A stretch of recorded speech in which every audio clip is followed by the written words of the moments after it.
The hand reached for her chest at exactly 21:47 hours. Raven Blackwood saw it coming. The fluorescent lights in the rinse corridor flickered against wet concrete walls. Steam rose from her shoulders. Water dripped from her hair onto the floor, each drop echoing in the narrow space like a metronome counting down to violence. 3 men, triangle formation. Dane Culver in front, 6'2", 210 pounds of muscle wrapped in arrogance. Brett Holloway to her left, always laughing at jokes he didn't understand. Jax Marlowe to her right, silent and calculating, the most dangerous kind. They thought the corridor belonged to them. They were wrong. "Show us what you're hiding under that bra, Mommy." Dane's voice echoed off rusted pipes overhead. His fingers stretched toward her chest, confident, entitled, certain she would flinch or scream or freeze like the others before her. Lieutenant Commander Raven Blackwood, 25 years old, Navy SEAL Team 3, mother of a 6-month-old daughter named Ember, did none of those things. Her hand caught his wrist mid-reach. That's all it took to rewrite the rules at Iron Gate Naval Special Warfare Training Facility. One breath to prove that motherhood doesn't make a woman soft. One heartbeat to demonstrate what happens when predators mistake pregnancy for weakness. But we're getting ahead of ourselves. Let's rewind 72 hours. September dawn broke cold over Virginia Beach. Fog rolled in from the Atlantic, thick enough to taste salt on your tongue, thick enough to hide the thoughts running through Raven Blackwood's mind as she stood in her driveway, staring at the government sedan that would take her back to the place where men died and legends were born. 8 months. 8 months since she'd held a rifle. 8 months since she'd run drills at 0530 with sand in her lungs and purpose in her veins. 8 months since she'd been anything other than Mom. The C-section scar across her abdomen pulled tight when she bent to pick up her deployment bag. New sensation. Reminder of Ember's violent entry into the world. Breach position. Emergency surgery. 47 minutes of controlled chaos that ended with a 7-pound miracle screaming her arrival. "You don't have to do this." Wyatt stood in the doorway, Ember cradled against his chest. 28 years old, contractor beard, carpenter's hands, the kind of man who built things instead of breaking them, the kind of man who married a warrior and never asked her to be anything less. "Yes, I do." Raven's voice came out harder than intended. She softened it, crossed the driveway, kissed Ember's forehead. The baby smell, milk and lavender and something indefinable that made her chest ache, filled her lungs. "For Flint," she whispered. Wyatt's jaw tightened. Lieutenant Commander Flint Garrison, dead 18 months, buried at Arlington, haunting Raven's dreams every night since Syria. Flint, who'd covered her extraction with his life. Flint, who'd bled out covering her position while she hesitated for 2 seconds, just 2, before returning fire. 2 seconds changed everything. "Flint's dead, Raven. You're not. Ember needs you alive. Ember needs me to finish what he started." She climbed into the sedan before Wyatt could argue. The driver pulled away. In the rearview mirror, Wyatt stood holding their daughter, both of them getting smaller until fog swallowed them whole. Raven didn't cry. SEALs don't cry. Mothers don't cry. She cried anyway, silently, watching Virginia Beach blur past the window. The guard at the main gate barely glanced at her credentials. "Lieutenant Commander Blackwood, welcome back." No ceremony, no salute, no acknowledgement that she'd spent 8 months growing a human being while her body forgot how to be a weapon. Just the gate rising, the sedan rolling through, the fog parting to reveal Iron Gate in all its brutal, beautiful efficiency. Concrete, steel, purpose, home. Raven changed in the locker room alone. Black tactical sports bra, PT shorts, hair pulled back tight enough to hurt. She studied herself in the mirror, cataloging changes. Hips wider, chest fuller, belly softer, though her core felt paradoxically stronger. 8 months of carrying 20 extra pounds builds different muscles.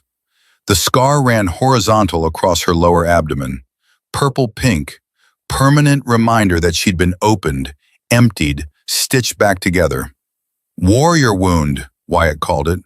Raven called it what it was, evidence that her body belonged to someone else now. Ember owned her in ways the Navy never could. Every time Raven deployed, she left pieces of herself behind. First her youth, then her innocence, then her mentor. Now she was leaving her daughter. The weight pressed against her ribs like a hand squeezing her heart. She forced it down, buried it deep where feelings go to die, and walked out to face the facility that didn't care about her transformation. Iron Gate wanted operators, warriors, killers, not mothers. She'd show them you could be both. They watched her from the moment she entered the main training hall. 3 of them, clustered by the rope climb station, loud enough to be heard but quiet enough to maintain deniability. Dane Culver held court like he always did, all shoulders and swagger, the kind of man who'd coasted on physical dominance his entire life. That's the SEAL who popped out a kid. Bet she's soft now. Brett Holloway laughed on cue. Wonder if those tits are real or just milk. Raven didn't react, didn't look their way, didn't give them the satisfaction of acknowledgement. She selected a rope, chalked her hands, began to climb. Pull, breathe, pull, breathe. Her form stayed surgical, not showy, precise. The pregnancy weight had shifted, redistributed, transformed into something different, but not lesser. Her grip strength surprised her. Months of lifting a growing infant had built muscles she didn't know existed. 30 feet up, she paused, looked down. Dane stared back, smirk frozen on his face. Raven held his gaze for exactly 3 seconds, long enough to communicate what words would dilute. I see you. I know what you are. And when you test me, I will break you. Then she descended, hand over hand, landing silent as smoke. Good climb, Commander. The voice came from behind. Raven turned. Master Chief Petty Officer Sterling Maddox stood 6 feet away, 68 years old, ramrod straight despite the eye patch covering his right socket. Gulf War veteran, Kuwait, 1991. Lost the eye to shrapnel from an Iraqi RPG, kept fighting, saved 12 POWs from a bunker complex that intelligence said was impossible to breach. Maddox didn't believe in impossible. Master Chief, heard you had a baby, girl, right? Ember, 6 months old. Maddox nodded slowly, his good eye studying her face with the intensity of a man who'd seen every kind of soldier and could categorize them at a glance. Some people think mothers don't belong in special operations. Raven met his gaze. What do you think, Master Chief? Capability doesn't care what you've lost, only what you still have. Silence stretched between them, filled with the sounds of men training, weights clanging, commands barked across the hall. I also think, Maddox continued, voice dropping lower, that some of the men in this facility haven't learned that lesson yet. Then maybe they need a teacher. Maddox almost smiled. Almost. Watch yourself in the rinse corridor, Commander. It's not supervised. No cameras, no witnesses. He paused. Perfect place for accidents. He walked away before Raven could respond. She stood alone, understanding crystallizing like ice in her veins. Maddox hadn't given her a warning. He'd given her permission. The cold hit like a fist when Raven submerged. Black water, no light. Simulated helicopter crash, full combat gear, hands zip-tied behind her back. Escape or drown. She'd done this drill 100 times before pregnancy. Muscle memory took over. Dislocate thumb, slip restraints, find the exit, surface. 42 seconds. Instructor nodded. Good time, Commander. But in the bleachers, watching, Dane and his crew wore different expressions. Not mockery anymore. Something else. Calculation. Predatory patience. They'd been testing women for months, Raven realized. pushing boundaries, seeing how far they could go before someone pushed back. The facility's unofficial hierarchy placed them at the top of the food chain.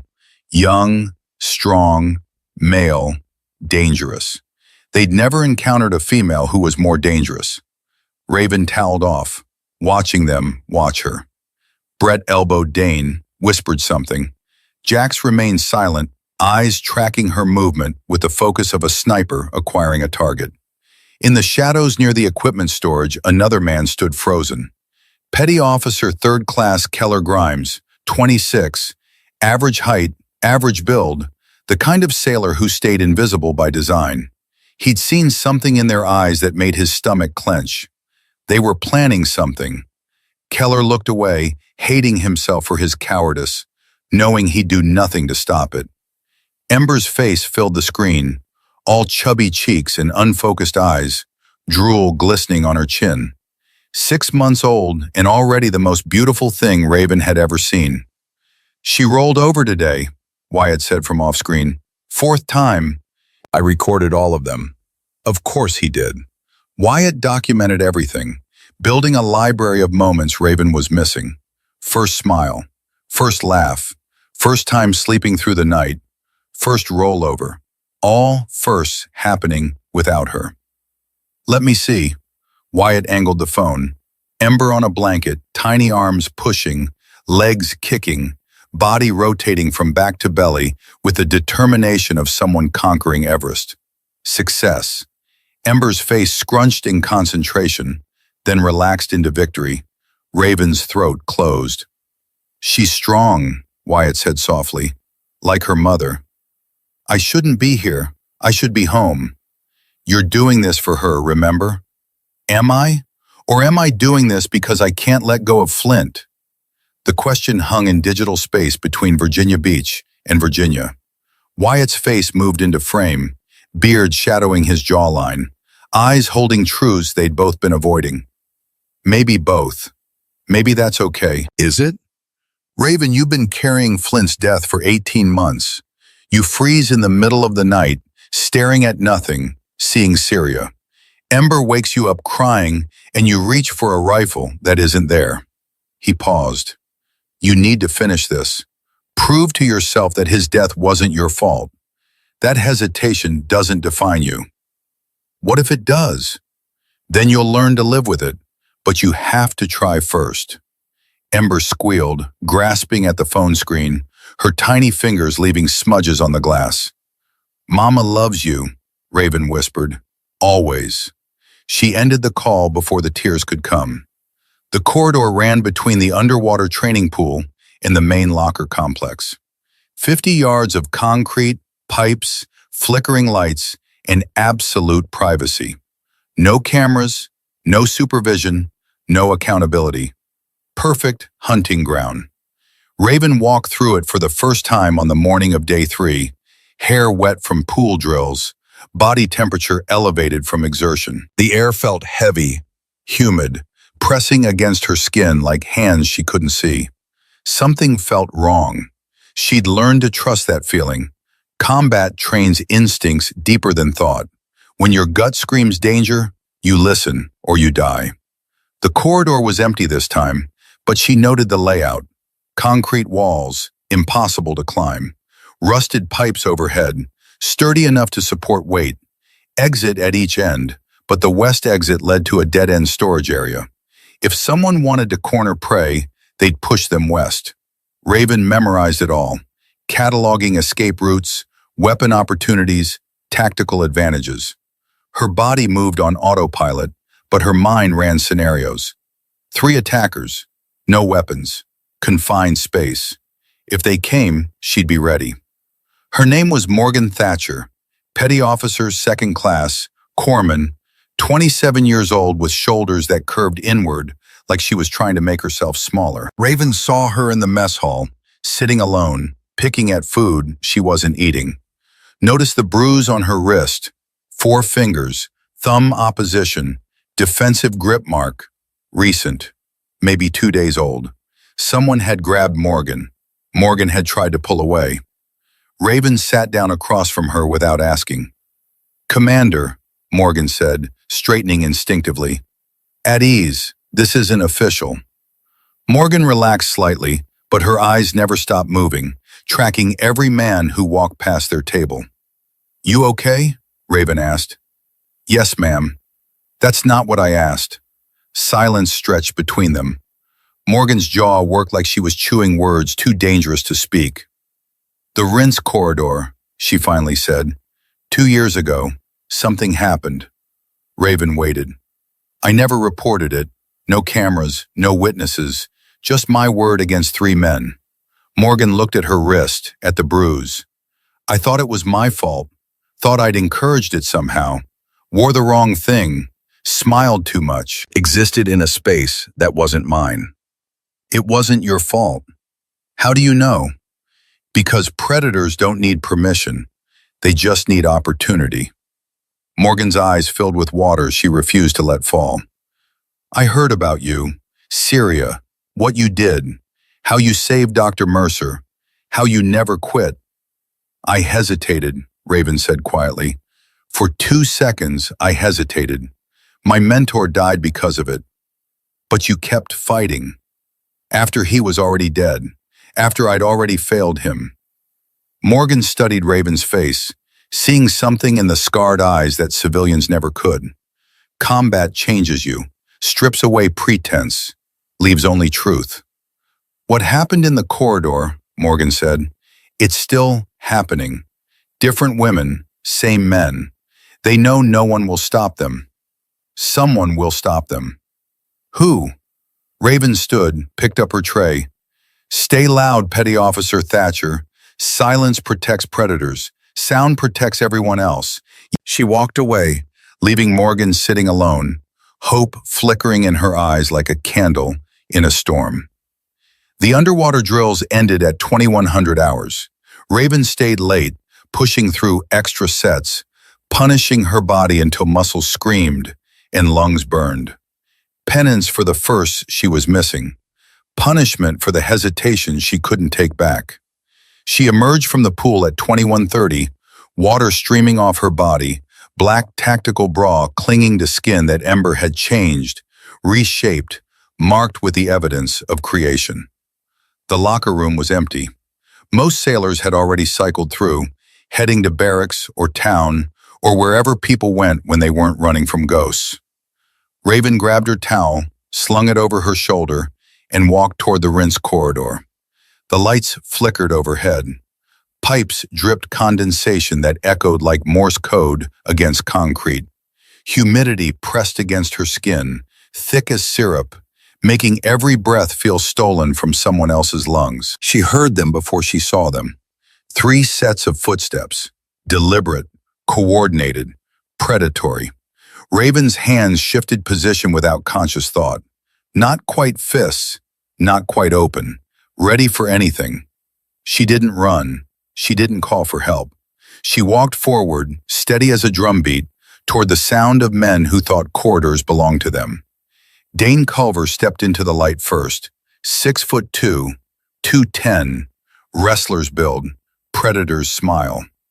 Brett Holloway emerged from the left. 6 feet even, 185, always laughing. Jax Marlowe materialized on the right. 6 feet, 195, silent, calculating, triangle formation. They'd done this before.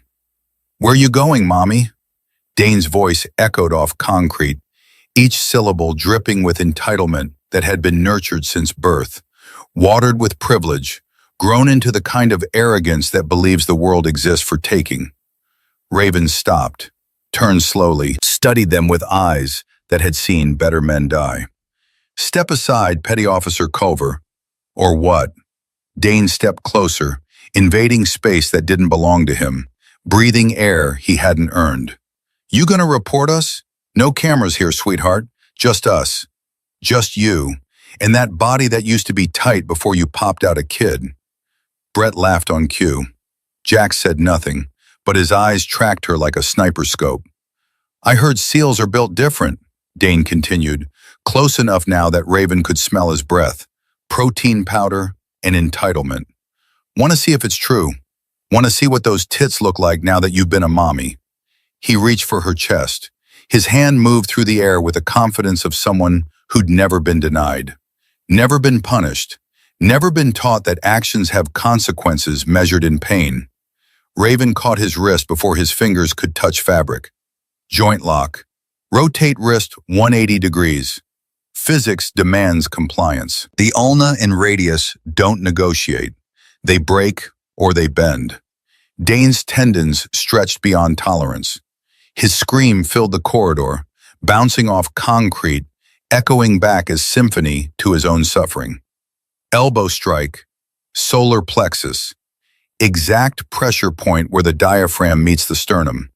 Dane doubled over, gasping for air that wouldn't come, drowning on dry land while his brain tried to remember how breathing worked. Brett lunged from the left, slow as molasses in Raven's perception. Time dilates during violence. Training stretches seconds into hours. She sidestepped, used his momentum against him. Every action has an equal and opposite reaction. Newton's third law applied with malice. Leg sweep. Brett's face met concrete at terminal velocity. Cartilage shattered. Blood sprayed. His nose exploded across his cheeks like a rose blooming in fast forward. Jax tried to retreat, the smartest move any of them had made. He understood, finally, that they'd cornered something more dangerous than themselves. Too late. Raven closed the distance before his brain could send signals to his feet. Throat strike. Calibrated. Non-lethal, but painful enough to make breathing difficult for the next 20 minutes. Sweep. Jax fell backward, hit the pipe rack mounted on the wall. His bladder released. Dark stains spread across his camouflage pants, warm and shameful, the body's involuntary response to mortal terror. 3 opponents neutralized. Raven stood over them, breathing controlled, heart rate barely elevated, not even winded. Dane gasped on the concrete, clutching his wrist. Brett moaned through a shattered nose. Jax sat in his own urine, eyes wide, seeing her for the first time, not as prey, but as predator. Raven crouched beside Dane, voice quiet as a confessor, clinical as a surgeon explaining a terminal diagnosis. "Let me explain something to you." Her voice echoed in the corridor, soft but absolute. "I am a Navy SEAL. I have killed men better trained than you in conditions worse than this. I just gave birth to a daughter 6 months ago. Her name is Ember. She has her father's eyes and my refusal to accept limits." She paused, letting the words sink in. "Everything I did to you, I would do 1,000 times worse to protect her." Raven stood, walked toward the exit, then stopped, turned back. "My daughter will grow up in a world where men like you exist. So here's what's going to happen. You're going to get up, walk out of here, and remember this moment every single time you think about touching a woman who didn't invite you." She stepped closer, crouched again. "Because next time, and there better not be a next time, I won't stop at correction. I'll stop at conclusion." Brett tried to speak through blood and broken cartilage. Failed. "We're done here," Raven said. She walked out of the corridor, leaving 3 men lying in evidence of their own hubris. In the shadows, Keller Grimes stood frozen. He'd watched it all. Every second, every strike, every word. His hands were shaking, not from cold, from the realization that he'd been wrong about everything. About power, about strength, about what it meant to be dangerous in a world that confused size with capability. Dane groaned from the floor. "Help me up." Keller looked at him, at the broken nose, at the piss-stained pants, at the wrist bent at an angle that vertebrates weren't designed to achieve. "No." Dane stared at him through pain-blurred eyes. "What?" "I said no. You deserve that. All of you." "You're going to report me?" Keller stepped back, finding courage in the vacuum Raven had created. "Go ahead. Report me. Tell them what happened here. Tell them how 3 of you cornered a woman in an unsupervised corridor and tried to assault her. See how that goes." He walked away, leaving Dane to figure out how vertebrae worked when you were lying on concrete with a wrist that bent the wrong way. Keller had been invisible his entire life. Tonight, watching a woman destroy 3 men in heartbeats, he decided visibility might be worth the cost. Word spread like wildfire through Iron Gate. Not loudly, not officially, just the way information always moved in military facilities, through glances and whispers, in the particular silence that followed when certain names were mentioned. Dane Culver didn't show up for morning drills. Knee injury, someone said. No one asked for details.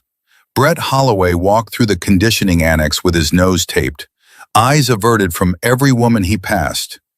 The jokes that used to flow from his mouth like sewage had dried up. Silence suited him. Jax Marlowe existed as a ghost. He moved through training like smoke, there but not there, his eyes never making contact with anything human. A handful of heartbeats had recalibrated their understanding of the universe. Raven ran her morning PT at 0530, same as always. Pull-ups, push presses, rope work. Her form stayed surgical, not showy, precise. No victory lap, no gloating, no acknowledgement that she'd done anything other than defend herself against men who'd mistaken her for prey. Keller found her at the rope station during the afternoon session. "Ma'am, I need to talk to you." Raven looked up from chalking her hands, studied his face, saw shame written in every line. "About what, Petty Officer Grimes?" "About last night, about the corridor. I was there." Silence stretched between them, heavy as concrete. "I saw everything," Keller continued, words tumbling out like confession. "I was in the shadows. Dane invited me, said there was going to be a show, said the new SEAL mommy needed to learn her place." Raven set down the chalk, waited. "I didn't do anything. I didn't help you. I didn't stop them. I just watched." "That's correct. I'm sorry, ma'am. I don't need your apology, Petty Officer. I need to know why you were there in the first place." Keller looked at the floor. "Because I always follow. Because I never stand out. Because it's easier to be invisible than to be responsible. And now? Now I want to be different. I want to be the kind of man who doesn't stand in shadows while women fight alone." Raven studied his face, looking for deception, for manipulation, for the 1,000 ways men try to absolve themselves of complicity. She found none of that. Just shame, raw, honest, heavy. "You had a choice last night, Petty Officer. Watch or act. You chose wrong. But you have another choice now." Keller met her eyes. "You can pretend this never happened. Go back to being invisible. Stay on the edges of things that are wrong without ever stepping into the wrongness. Or you can become part of the solution." "How?" "You're going to deliver a message to every man in this facility who thinks that corridor is his playground.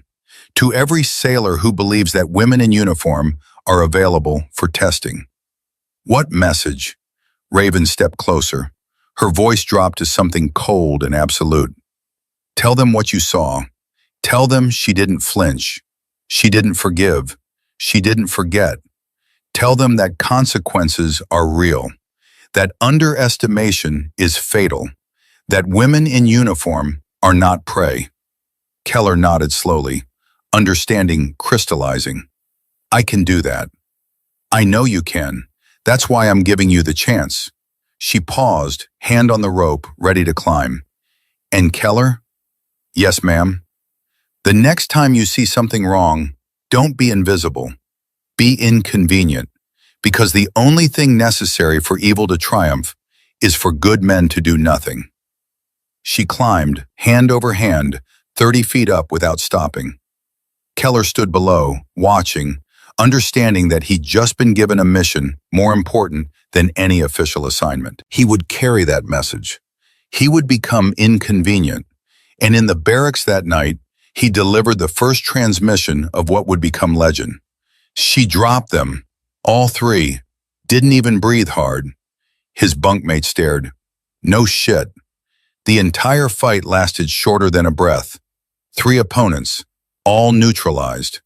That's not possible. It's not just possible, it happened. I saw it. The story spread, changed in the telling, added details, subtracted mercy, but the core remained constant. They tried to grope her. She destroyed them. And every man who heard the story understood the same fundamental truth. Underestimation has consequences measured in broken bones and shattered pride. Raven stood at attention before Sterling Maddox's desk. The office smelled like gun oil and old paper, walls covered with commendations from wars most sailors were too young to remember. "At ease, Commander." Raven relaxed slightly. Maddox studied her with his good eye, the one that had seen combat in Kuwait when Saddam Hussein thought he could take what didn't belong to him. "I heard interesting things this morning." "People talk, Master Chief." "They do, especially when something worth talking about happens." He paused. 3 sailors, all with injuries they can't explain, all suddenly very quiet about how they got them. Accidents happen in training facilities.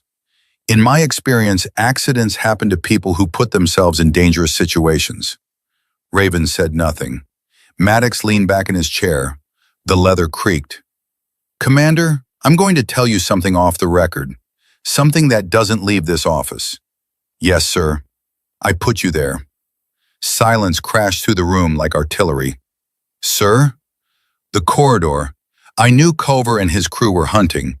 Multiple complaints over the past 6 months. All dismissed for lack of evidence. The system failed.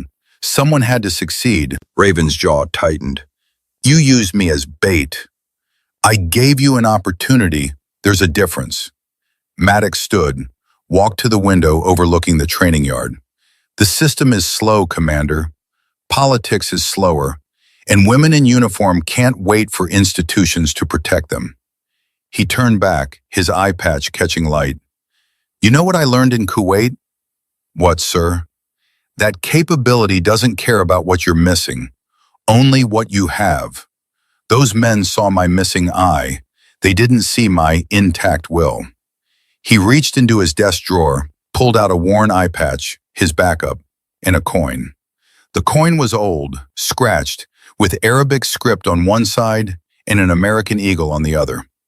"Found this coin in the bunker, flipped it before every mission after that. 47 deployments. Came home every time." He placed both items on the desk. "You remind me of myself, Commander. They doubt you because you're different, because you carried a child, because they think motherhood made you soft. It didn't. I know, that's why I gave you the opportunity to prove it." He pushed the eye patch and coin toward her. "For you, my lucky charms. Pass them on when you find someone who needs them more." Raven picked up the items. The eye patch was leather, worn smooth by years of contact with skin. The coin felt heavy, meaningful, like it carried weight beyond metal. "Why me, sir?" "Because the system failed those women, but you didn't. You can't. It's not in your DNA." He paused. "Also because I read your file. Syria, what you did, what you lost. Flint Garrison, your mentor, covered your extraction, died so you could live." I hesitated for 2 seconds. "He died because I froze."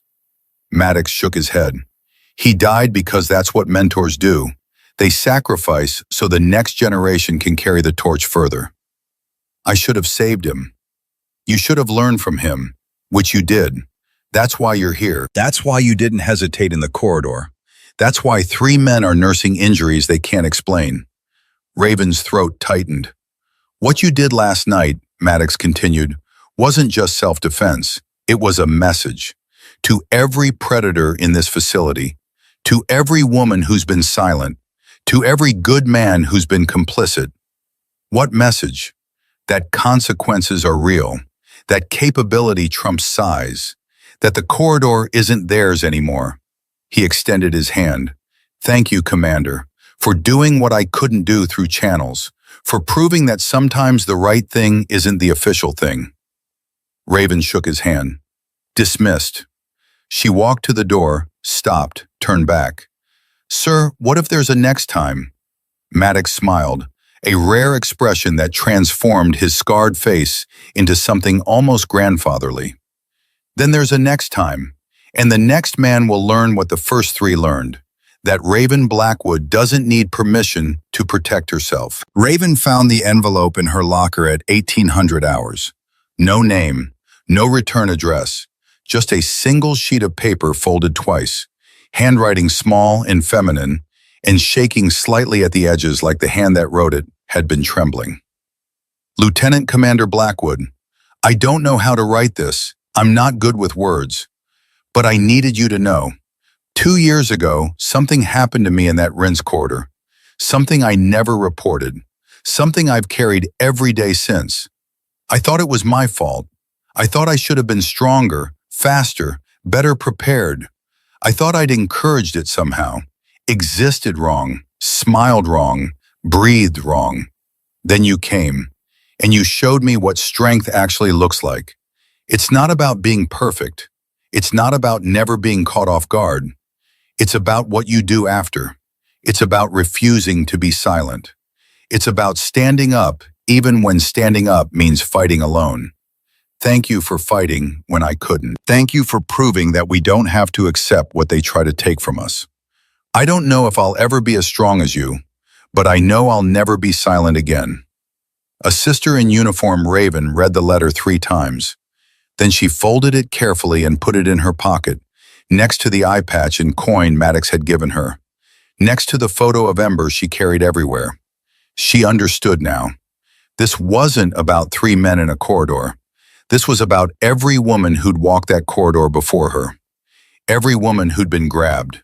Every woman who'd stayed silent because silence seemed safer than sound. This was about changing the equation, and the weight of that responsibility pressed against her chest, not as burden, but as purpose. At 2300 hours, Raven sat alone in the secure communications room, the one reserved for classified briefings and encrypted calls that officially never happen. The message had arrived at 2200. Check secure channel Delta 7 at 2300. This is not optional.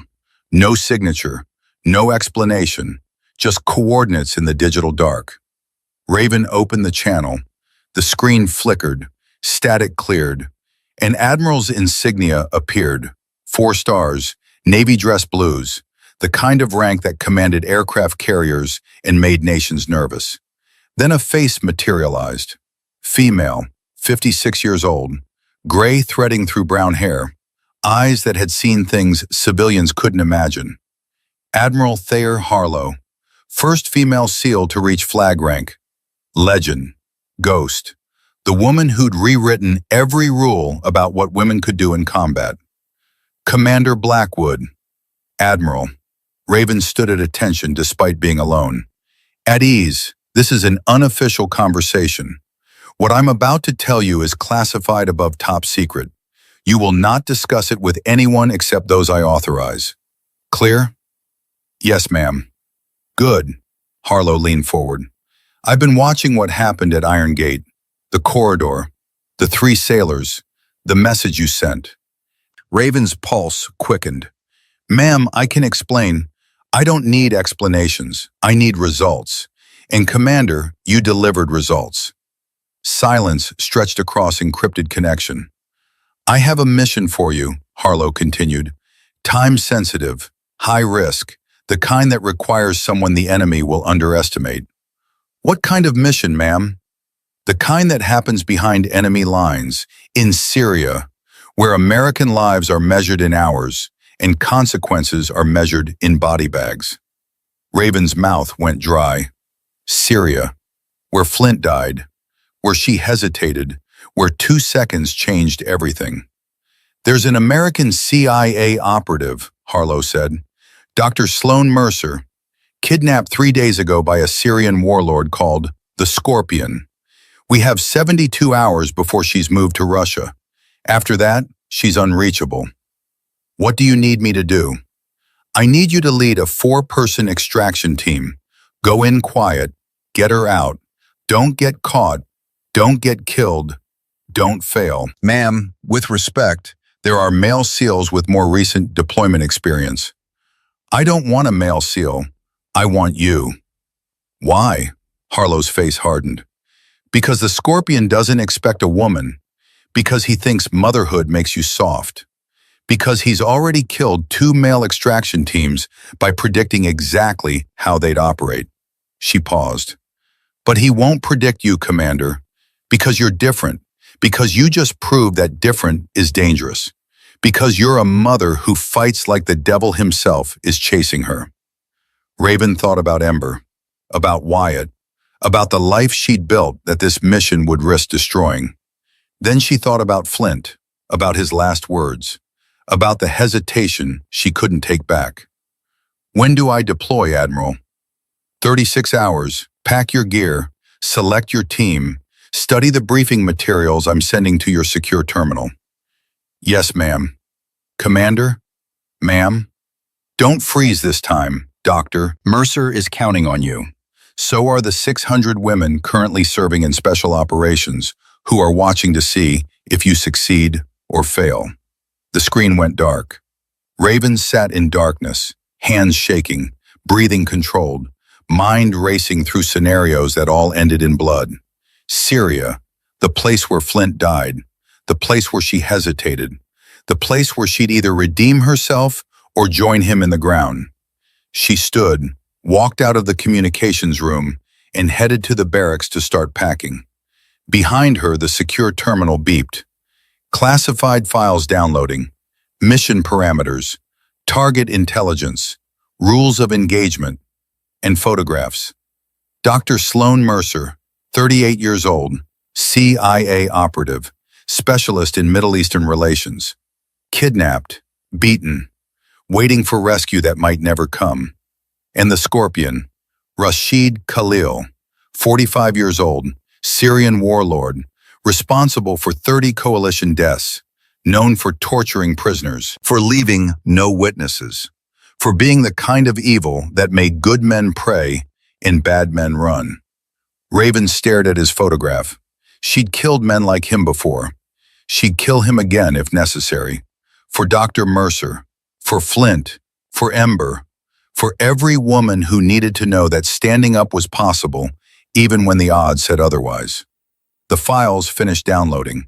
Raven closed the terminal and walked into the Virginia night, where fog still rolled in from the Atlantic, and the weight of impossible missions pressed against her shoulders like hands trying to drag her down.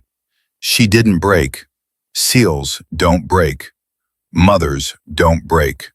She walked forward into whatever came next, carrying Maddox's coin and eye patch, carrying the anonymous letter, carrying Ember's photo, carrying Flint's memory, carrying the weight of proving that moments in a corridor could change everything. 36 hours wasn't enough time to prepare for death, but it was all Raven Blackwood had. The briefing room at Iron Gate smelled like coffee and tension. 4 chairs, 4 folders marked Top Secret in red letters that screamed consequences for unauthorized disclosure. 4 lives about to be risked on intelligence that was 72 hours old and degrading by the minute. Raven stood at the head of the table, studying the men who would follow her into Syria. Men who'd been told they were deploying in 18 hours. Men who didn't know their team leader was a woman until she walked through the door.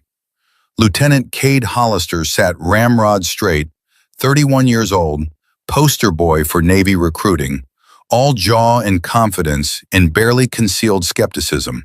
Second in command, SEAL Team 5, 17 combat deployments, 0 missions led by female commanders. His eyes swept over Raven, cataloging her frame, her posture, the evidence that she'd given birth 6 months ago. She could see the calculation happening behind his professional mask, wondering if Admiral Harlow had lost her mind putting a new mother in charge of high-risk extraction. Petty Officer First Class Magnus Cross sat to Hollister's right. 33, demolitions expert, beard regulation length, eyes that had seen too much and forgiven too little, hands scarred from playing with explosives that forgave no mistakes. On his phone's lock screen, an 8-year-old girl named Stella with pigtails and a gap-toothed smile. He looked at Raven and saw someone else's daughter. someone else's mother. He understood the stakes. Petty Officer Keller Grimes occupied the third chair. 26, transformed in the 72 hours since the corridor. Sniper, the witness who'd chosen redemption over complicity. His rifle case lay at his feet like a religious artifact. Inside, a Barrett M82A1 that could punch through concrete at 1,000 meters. In his pocket, the message Raven had given him, memorized now, burned into his conscience. She didn't flinch. She didn't forgive. She didn't forget. The fourth chair sat empty, reserved for the team leader. Raven didn't sit. She opened her folder and let the photograph spill across the table. Dr. Sloan Mercer, CIA operative, 38 years old, captured 3 days ago while running an intelligence operation in southern Syria. Beaten, alive, waiting. And the Scorpion, Rashid Khalil, 45, former Mujahideen fighter during the Soviet occupation. Current warlord operating in the lawless border regions where nations pretended they had no operatives. The scar across his face, souvenir from Soviet shrapnel decades ago, gave him the look of a man who'd survived what should have killed him. 32 confirmed kills of coalition forces. Uncounted civilian deaths. Reputation for creative torture that made hardened interrogators look away. "This is Dr. Sloan Mercer," Raven began, voice carrying the authority of someone who'd killed and buried the doubt. CIA operative, specialist in Syrian tribal relations. Kidnapped 72 hours ago by this man. She tapped the Scorpion's photograph. Rashid Khalil, the Scorpion, operates a compound in the mountains 35 kilometers behind enemy lines. Intel suggests 50-plus fighters, hardened combat veterans, Syrian military defectors, true believers who die before surrendering. Hollister leaned forward. "Ma'am, with respect, the area's designation is Black Zone. No official American presence. If we're captured, the government disavows knowledge." "Correct. And our extraction window?" 72 hours from Dr. Mercer's capture, which means we have approximately 54 hours before she's moved to Russia. After that, she's politically untouchable. Magnus spoke for the first time, voice like gravel processed through a whiskey filter. "What's our exfil plan if things go sideways?" "Walk out. Syrian border is 80 kilometers northeast. If compromise occurs, you separate, evade, and make for the extraction point here." Raven indicated a spot on the map. "Helicopter pickup at coordinates Tango 7, but only if we maintain operational security. And if we don't, then we're ghosts. The mission never happened. We never existed." Silence settled over the table like snow covering graves. Keller cleared his throat. "Ma'am, what's the team composition?" "I'm primary, Lieutenant Hollister is second, Cross on demo, Grimes on precision fire." She paused. "Questions?" Hollister's jaw worked like he was chewing words too dangerous to swallow. Finally, "Commander, no disrespect intended, but you've been on maternity leave for 8 months. Some of us think this mission requires someone with more recent deployment experience." "Some of us, or you specifically, Lieutenant?" "Ma'am, I've led 17 combat operations in Syria and Afghanistan. I know the terrain. I know the enemy. I've earned the right to lead." Raven met his eyes without blinking. "You've earned the right to follow orders, which is what you'll do, unless you'd like me to contact Admiral Harlow and explain why you're refusing assignment." Hollister's face reddened, but he knew the calculus. Refusing orders meant court-martial. Court-martial meant end of career. End of career meant everything he'd built turned to ash. "No, ma'am. I'll follow orders." "Good, because I need your experience. But I lead. Clear?" "Crystal, ma'am." Raven turned to the others. "We insert via halo jump at 0300 tomorrow. 15-kilometer hike to observation point. 12 hours reconnaissance. Then we make the call. Exfiltrate the target or abort." "What are our rules of engagement?" Magnus asked. "Weapons free on positive identification. But understand this, Raven's voice dropped to something cold and absolute. The Scorpion has vowed to execute the next female American operative publicly. Dr. Mercer dies if we're detected, so we don't get detected. She let that sink in. Gear up. We fly out at 1800 hours. Dismissed. The men stood, filed out, left Raven alone with photographs of a woman she'd never met and a monster she'd have to kill. She picked up the Scorpion's photo, studied the scar, the eyes, the expression of a man who'd learned that cruelty was currency and mercy was weakness. In her pocket, her phone buzzed. Text from Wyatt. Ember said, "Mama today." First word. I recorded it. Come home safe. Raven watched the video 3 times. Ember in her high chair, face smeared with mashed sweet potato, mouth working around syllables. Ma, mama. The sound knifed through Raven's chest, finding the spaces between ribs where mothers keep their hearts unguarded. She was missing first words. She'd missed first rollover. She'd miss first steps if this mission went wrong. But if she didn't go, another mother would never hear her daughter's voice again. The equation was simple. Brutal. Unavoidable. Raven deleted the video, not because she didn't want it, because she couldn't afford the distraction. She had 54 hours to become the kind of operator who saved lives instead of hesitating while mentors died. The kind who didn't freeze when seconds mattered. The kind Flint had believed she could be. The C-130 Hercules shook like God's own paint mixer as it crossed into Syrian airspace. No lights, no radio chatter, no acknowledgement from air traffic control, because officially this aircraft didn't exist, and the 4 figures in the cargo bay were ghosts wearing flesh. Raven checked her gear for the 6th time. M4 carbine, 9 magazines, silenced Glock 19, combat knife, medical kit, 60 pounds of equipment that would keep her alive or weigh her down when she died. Across the cargo bay, Hollister ran through his own pre-jump ritual, checking altimeter, testing oxygen, reviewing jump protocol like liturgy recited before communion. Magnus sat perfectly still, eyes closed, lips moving in silent prayer. His daughter's photo was taped inside his helmet, where he could see it every time he looked down. Keller cleaned his rifle with movements so practiced they'd become meditation. Cloth across barrel, oil on bolt, checking scope alignment for the 100th time because 1 millimeter at 1,000 meters meant the difference between salvation and catastrophe. The loadmaster's hand went up. 5 minutes. Raven stood.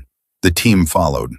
They moved to the jump door in single file, clipping static lines to the overhead cable, becoming part of the machine that would spit them into darkness above a country that wanted them dead. 4 minutes. Raven thought about Ember, about Wyatt, about the life she'd built that this moment could erase. Then she thought about Flint, about how he'd stood in this exact position 17 months ago, preparing to jump into Syria, not knowing he'd never leave. Had he been scared? Of course he had. Only idiots weren't scared. Fear was the body's gift, the alarm system that kept you sharp when dull meant dead. 3 minutes, the loadmaster signaled. Raven moved to the door. Wind screamed past the opening, 30,000 feet of empty air between her and Syrian soil. Jump at this altitude and you felt for 90 seconds before pulling chute. 90 seconds of velocity and void, and the understanding that gravity forgave nothing. 2 minutes. Hollister positioned behind her, then Magnus, then Keller. 4 souls linked by static lines in shared certainty that some of them might not see sunrise. 1 minute. Raven pulled Maddox's coin from her pocket, flipped it, caught it. Heads, the eagle side. She'd assigned it meaning yesterday. Heads meant success, tails meant abort. Superstition. But warriors lived on superstition when logic failed. 30 seconds. The loadmaster's hand dropped. Green light. Raven jumped. Gravity seized her immediately, pulling her toward Earth at terminal velocity. Wind tore at her face. Cold burned her lungs. The world became sensation without thought, pure physics, the conversion of potential energy into kinetic reality. She counted 1001, 1002, 1003. At 1090, she pulled the ripcord. The parachute deployed with a crack like lightning splitting sky. Deceleration crushed her into the harness. Then she was floating, drifting, guided by hands on toggles and training too deep to forget. Below, darkness. Above, stars. Around her, 3 other parachutes descending through night like angels falling without redemption. Raven, oriented on the GPS coordinates, burned into her brain. Adjusted approach. Watch the altimeter count down through thousands of feet while Syria rose up to meet her. At 500 feet, she could make out terrain. Rocky, mountainous, unforgiving. At 100 feet, she prepared for impact. At 0 feet, the ground hit like a fist. Raven rolled, shedding the parachute, collapsing the canopy before wind could drag her across rocks that would shred flesh from bone. The others landed within 50 meters. 4 impacts, 4 successful deployments, no injuries, no compromise. Phase 1 complete. They gathered in a depression between boulders, invisible to everything except satellites that weren't looking. Hollister took point, Raven second, Magnus third, Keller rearguard. They moved in tactical formation, 15 kilometers to the observation point, 12 hours to study a compound where a woman was dying by degrees. The height took them through country that looked like God had scooped out beauty and left only function.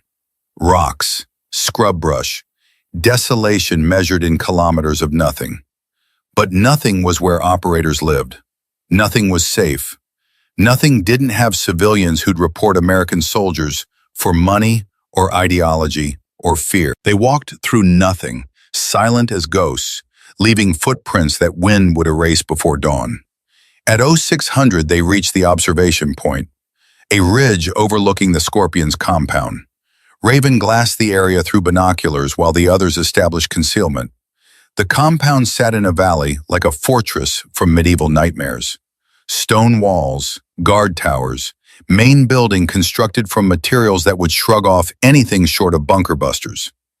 Approximately 50 fighters visible in the courtyard, more inside, patterns of movement suggesting military training. Through a second-story window, a figure, female, bound to a chair, beaten but alive. Dr. Sloan Mercer. Raven's jaw tightened. "How many hostiles?" Hollister whispered. 50 visible, assume 75 total.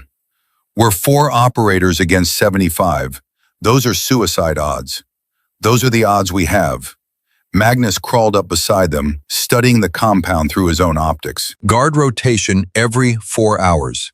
Shift change at 0600, 1000, 1400. They'll be tired and sloppy at 1000. That's our window. For what? Hollister asked. We can't assault that compound with 4 people. Raven lowered her binoculars, met his eyes. We're not assaulting. I'm going in alone. Silence crashed over the ridge like artillery. That's insane, Hollister said. That's strategy. You'll be captured, tortured, executed. Not if I'm faster than they expect and more dangerous than they imagine. She pulled out the tactical map, pointed to the compound's east wall. Syrian culture dictates treatment of female prisoners. They won't execute me immediately. They'll interrogate, try to use me as leverage. That gives me approximately 6 hours before the Scorpion loses patience. 6 hours to do what? Create chaos, free Dr. Mercer, fight our way to the extraction point while you provide overwatch and covering fire. Hollister's face reddened. Commander, that's not a plan. That's suicide with extra steps. You have a better option? Yes, we abort, return to base, let command send a drone strike. Which kills Dr. Mercer, which means we flew 5,000 miles to watch an American operative die. Is that acceptable to you, Lieutenant? Hollister's jaw worked. No words came. I didn't think so. Raven turned to Keller. What's your maximum effective range? 900 meters, maybe 1,000 with favorable wind. Position here. She indicated a ridge 800 meters northwest of the compound. You'll have line of sight to the courtyard and main building entrance. If I signal green smoke, you start taking targets. What about collateral damage? Magnus asked. Minimize it. But understand this. Everyone in that compound chose to work for a man who tortures women. They're not innocents. She looked at each of them. I know this sounds crazy. I know the odds are terrible, but Dr. Mercer is counting on us. So is every female operative currently deployed who needs to know rescue is possible. Silence stretched. Finally, Magnus spoke. I have a daughter, 8 years old. If she was captured, I'd want someone crazy enough to try the impossible.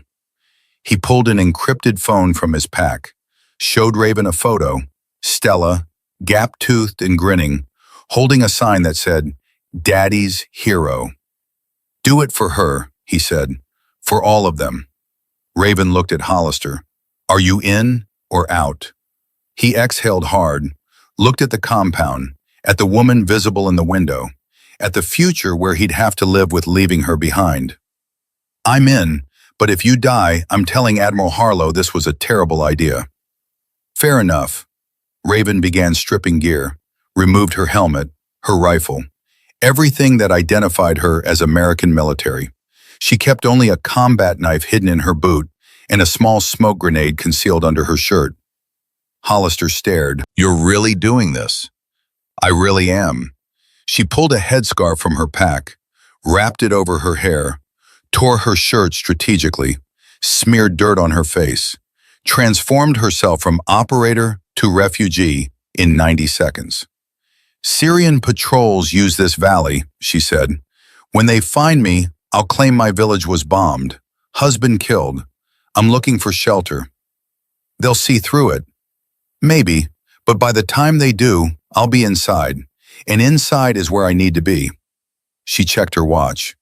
09:30, guard shift change in 30 minutes. Optimal timing. Give me 6 hours. If I'm not out by 1600, abort. Return to base. Tell Admiral Harlow I failed. And if you succeed, then you'll see green smoke. Be ready to move. Raven stood, took one last look at her team, at the men who'd followed her into madness, because sometimes madness was the only sane response to evil. See you on the other side, she said. Then she walked down the ridge toward the compound where a woman was dying and a monster was waiting. The patrol found her at 1000 exactly. 4 Syrian fighters in mismatched uniforms, carrying AK-47s like extensions of their arms, suspicious of everything that moved because paranoia kept you breathing in a country where trust was currency no one could afford. Raven stumbled toward them, hands raised, headscarf askew, face streaked with genuine tears she'd summoned by thinking about Ember, about never seeing her daughter again, about Wyatt raising her alone. Please, she said in Arabic, accent carefully modulated to suggest rural Syria. Please help me. My village, the bombs. My husband is dead. The fighters surrounded her, youngest maybe 19, oldest perhaps 40, all of them hard-eyed and evaluating her like livestock at auction. The leader stepped forward, scarred face, missing 2 fingers on his left hand, voice like rocks grinding. What village? Raven named a settlement that had been destroyed 2 years ago. Verifiable, distant enough that details would be fuzzy. Al-Qaim. The Americans bombed it. Everyone died. I ran. I've been walking for 3 days. The leader studied her face, looking for deception, for the telltale signs that separated truth from performance. Raven let tears flow, let her hands shake, let her body language scream broken and desperate and harmless. Please, she whispered, I have nothing, no one, I just want safety. The leader said something to his men in rapid Arabic. They laughed, cruel sound, the kind men make when they've found something weak they can hurt. He grabbed Raven's arm, pulled her toward the compound. The Scorpion will decide what to do with you. Perfect. They dragged her through the main gate, past guards who barely glanced at another refugee woman, another piece of human debris the war had coughed up. The courtyard smelled like diesel and cigarette smoke, and the particular stink that accumulates where men live without women to civilize them. The main building loomed ahead, stone construction, Soviet-era architecture, built to withstand bombardment and time and the erosion of empires. They took her inside, down a corridor lit by bare bulbs that flickered like dying stars, to a room where darkness pressed against walls and hope went to die. They threw her onto the floor. A woman sat bound to a chair in the corner, beaten, bruised, but conscious. Dr. Sloan Mercer looked up with eyes that had seen torture and decided death might be preferable. Then she saw Raven. Recognition flashed. CIA operatives were briefed on friendly forces. Mercer had seen Raven's photograph, knew exactly who she was looking at. Raven gave the slightest shake of her head. Not yet. Stay silent. The door opened. The Scorpion entered like weather that killed crops. Rashid Khalil, 45 years old, 6 feet of controlled violence. The scar across his face, souvenir from Soviet shrapnel decades ago, gave him the look of a man who'd survived what should have killed him. Eyes that had watched people die and felt nothing except mild curiosity about how long they'd scream. He studied Raven with the attention of a collector evaluating a specimen. Then he spoke, in perfect English. An interesting development. Raven's blood froze. He wasn't supposed to speak English. Intel said he was educated but provincial, tribal, limited.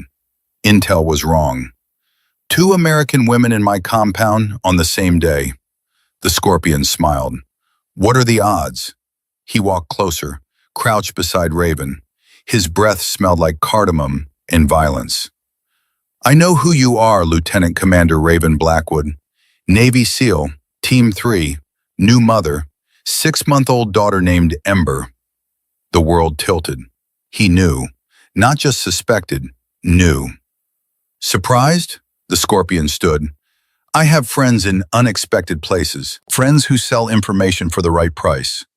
Friends who told me Admiral Harlow was sending an extraction team. Friends who described every member. He pulled out a tablet, showed Raven her own service photograph, her address, Wyatt's face, Ember's birth certificate.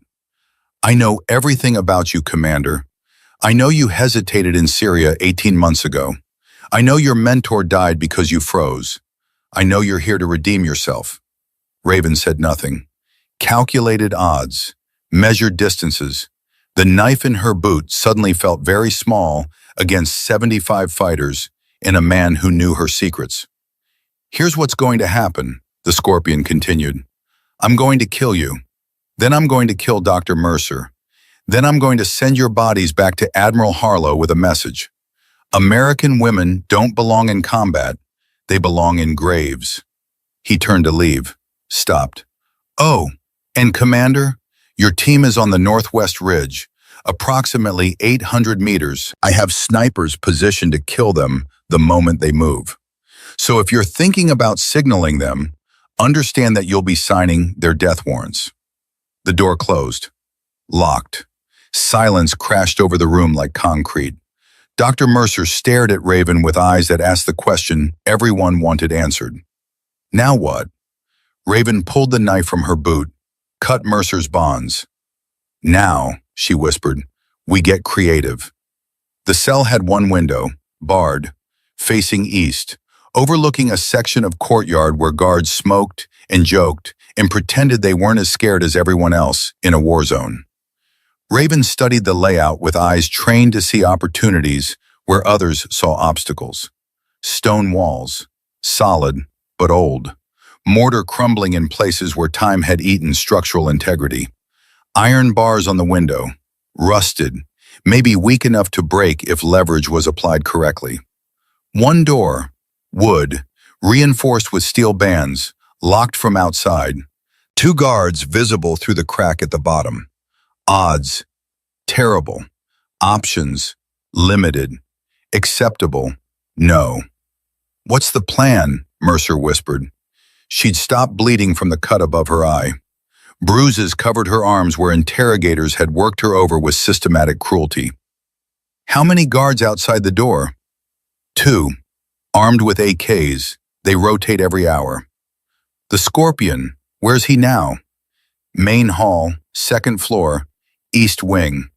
That's where he conducts business, meets with lieutenants, plans operations." Raven processed the information, built mental map, calculated approach vectors. "What about his men, loyalties?" "Mixed. Some are true believers. Others are here for money, fear, survival. The usual reasons men fight in wars that aren't theirs. Which means some might run if given the opportunity. Maybe, but don't count on it. The Scorpion rules through terror. His men know what happens to deserters." Raven moved to the window, tested the bars. Rust flaked under her fingers. Weak, possibly breakable. She checked her watch. 11:15. The team would be repositioning now. Keller finding optimal firing position. Magnus prepping demo charges for contingencies. Hollister cursing her name while following orders. They had 4 hours and 45 minutes before the abort window closed. Raven pulled the smoke grenade from under her shirt.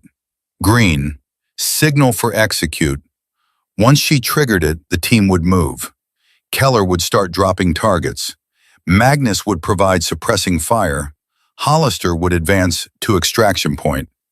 But the Scorpion had snipers watching her team, which meant signaling would get them killed, unless she eliminated the snipers first. "Where are the Scorpion snipers positioned?" Raven asked. "Guard towers, north and south, 2 in each tower, 4 total." Raven nodded, workable. If she could reach the towers, if she could kill 4 trained shooters before they raised alarm, if she could do it while evading 70 fighters who'd kill her on sight. Simple. "How are you at running?" Raven asked. "Better than I am at being tortured." "Good, because when this starts, you don't stop. You run toward the east wall. Jump it if you can. If you can't, I'll make a hole. Then you run northeast for 800 meters. My team will cover you." "What about you?" "I'll be right behind you." "That's a lie." "That's a comforting lie. Take it." Mercer almost smiled. "You're either the bravest person I've ever met or the craziest." "Both. It's a gift." Raven returned to the window, gripped the bars, pulled. They didn't budge. She braced her foot against the wall, pulled harder, felt rust crack, felt metal strain, felt decades of oxidation surrender to physics. The bar bent. Not enough. She adjusted grip, pulled from a different angle, using body weight, using momentum, using the desperation that came from knowing Ember's face depended on this succeeding. The bar broke free. Sound echoed in the cell like thunder. Outside, voices, footsteps, guards responding to noise. Raven grabbed Mercer. "We go now. Out the window, drop to courtyard, run." "That's suicide." "That's the plan. Move." She shoved Mercer toward the window. The doctor climbed through the gap where the bar had been, dropped 8 feet to courtyard below, landed hard, stumbled, found her footing. Raven followed, hit the ground as the cell door burst open behind her. Shouting, alarms, the compound erupting into chaos as guards realized prisoners were escaping. Raven grabbed Mercer's arm. "Run, east wall, don't look back." They ran. Bullets chased them across the courtyard. Concrete exploded in chips where rounds impacted. Men poured from buildings like wasps from a kicked nest. Raven returned fire with the AK-47 she'd stripped from the first guard stupid enough to get close. 3-round bursts, controlled, efficient. Each trigger pull dropping a target. Mercer ran like salvation lived on the other side of the wall. 50 meters to the east barrier. 40, 30. More guards, blocking the path, raising weapons. Raven threw herself sideways, rolled, came up firing, dropped two hostiles. Third took cover, fourth raised his AK. Magnus's demolition charge detonated against the east wall. Stone exploded outward. Smoke and debris and a hole large enough to drive a truck through. The team had seen them, was providing cover. "Go!" Raven screamed. "Through the hole!" Mercer ran, dove through the breach, disappeared into smoke. Raven followed. The Scorpion's voice boomed across the compound. "Kill them! Kill them all!" Fighters converged, dozens, too many to fight, too many to escape. Raven pulled the smoke grenade, green canister, signal for her team to light up every hostile in sight. She triggered it. Smoke billowed. On the northwest ridge, 800 meters away, Keller Grimes centered his crosshairs on the north guard tower. Breathed out slowly. Remembered Raven teaching him altitude breathing. Remembered heartbeats in a corridor that changed everything. He fired. The Barrett M82A1 kicked like a mule trying to murder its rider. Keller absorbed the recoil. Watched through scope as the first sniper's head snapped back. Target down. He adjusted aim. 3 degrees left, elevated for wind. Second sniper in the north tower turned toward his fallen partner. Keller fired again. Target down. "South tower," Hollister commanded. "2 hostiles. Get them before they get us." Keller swung the rifle. Found targets. 2 snipers in the south tower scrambling for position, realizing they were being hunted, trying to locate the threat. Too late. Keller fired. Miss. The round impacted stone 6 inches left. He adjusted, compensated for crosswind he hadn't accounted for. Fired again. Target down. Last sniper dove for cover. Smart. Survival instinct overriding training. Keller waited. Patient. Understanding that panic made men predictable. That fear drove them to mistakes. The sniper peeked over the tower wall. Fatal mistake. Keller fired. Target down. 4 shots, 4 kills.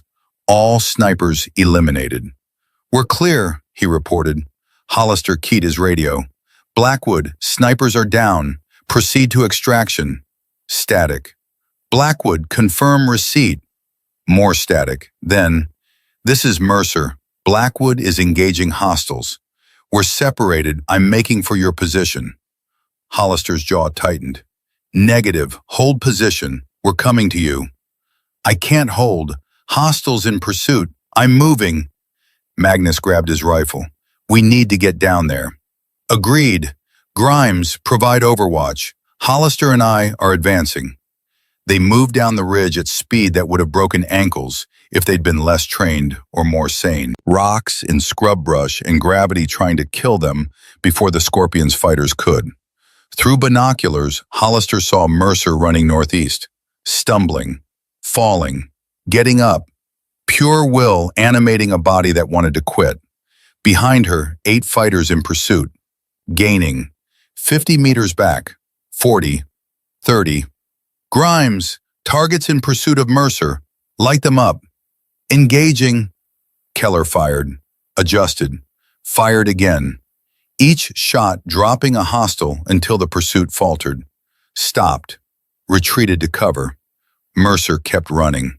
Magnus reached her first, grabbed her, pulled her into defensive position behind boulders that would stop small arms fire. "Where's Blackwood?" he demanded. Mercer gasped for air. "Still in the compound, fighting. She told me to run, said she'd be right behind me." "That was a lie," Magnus said. "I know. She's buying us time." Raven had killed 12 men by the time she reached the main building. Not clean, not easy, brutal, close quarters combat, where mistakes measured in centimeters meant death. AK fire, knife work, hand-to-hand in corridors too narrow for grace. Her shoulder bled from a graze. Her ribs screamed from impact with a concrete pillar. Her hands were covered in blood that wasn't all hers. But she was moving forward. The Scorpion would be in the main hall, second floor, east wing. That's where leaders went when chaos erupted. To command, to control, to prove they were worth following. Raven climbed stairs 3 at a time, reached second floor, heard voices behind a heavy wooden door. She kicked it open. The Scorpion stood behind a desk. 5 lieutenants arranged around him, all armed, all turning toward the door. Too many. Raven threw herself sideways as gunfire shredded the doorframe where she'd been standing, rolled, came up firing, dropped 2 lieutenants before they could adjust aim. 3 remaining, plus the Scorpion. Bad odds. 1 lieutenant raised an AK. Raven shot him through the throat. He fell, gurgling. 2 left. They dove for cover. Smart, survival instinct kicking in. The Scorpion didn't move, just stood there, smiling. Impressive, Commander. You fight like a cornered animal. I fight like a mother. Same thing. He pulled a pistol. Not panicked, not rushed, deliberate. You know what I've learned about mothers? He said. They're easy to break. Find their children, threaten them. Mothers surrender. He showed her his phone. On screen, Raven's house in Virginia Beach. Wyatt in the window, holding Ember. Real-time surveillance. 1 phone call, the Scorpion said. That's all it takes. 1 call and my friends in America visit your family. Raven's world contracted to the image on that screen. Ember, Wyatt, everything she'd left behind, everything she'd promised to return to. Drop the weapon, Commander, or I make the call. She looked at the phone, at her family, at the choice between mission and love. Then she looked at the Scorpion's face, saw the certainty there, the belief that he'd won, that mothers were predictable, that love was weakness. He was wrong. Raven fired, not at the Scorpion, at his phone. The device exploded in his hand, glass in circuitry, gone. I'm a mother, Raven said, which means I'm more dangerous than you can imagine. She fired again. The Scorpion dropped behind the desk. The remaining lieutenants opened fire. Raven dove through the window. Glass exploded. Air rushed. Gravity seized her. She fell, 20 feet to the courtyard below.